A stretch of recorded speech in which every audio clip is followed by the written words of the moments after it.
Olaf Scholz has perhaps only got a few months left as Germany's Chancellor. In firing his finance minister Christian Lindner, here being formally dismissed by the president, Scholz has paved the way for new elections. Lindner wants them sooner rather than later. The right thing for our country would be an immediate confidence vote and new elections. In a democracy, nobody should be afraid of the voters.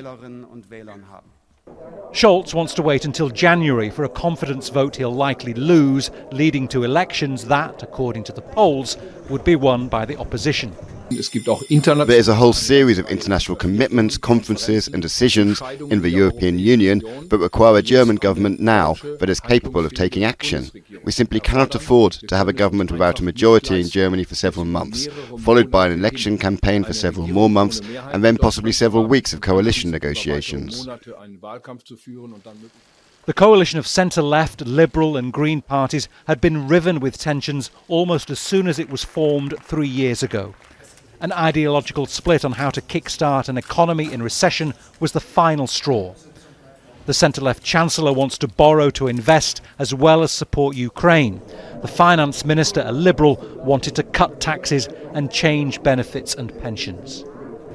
It is terrible timing because the re-election of Trump actually is matched with one of the weakest European government constellations as we see it. So the new EU Commission is hardly in place, so we have the hearings in Brussels, we have a weak president in France, we have a very troubled prime minister in Poland, we have a chancellor with his domestic issues, and none of the three really are going along well with each other.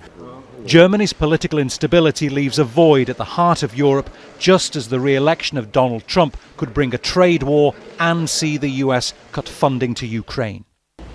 The collapse of the government is a big shock in a country known for its predictable consensus rather than the political volatility of some of its neighbours. And parties on the far left and far right are gaining in popularity, which may result in a more fragmented parliament whenever elections are held. Bernard Smith, Al Jazeera, Berlin. Make sure to subscribe to our channel to get the latest news from Al Jazeera.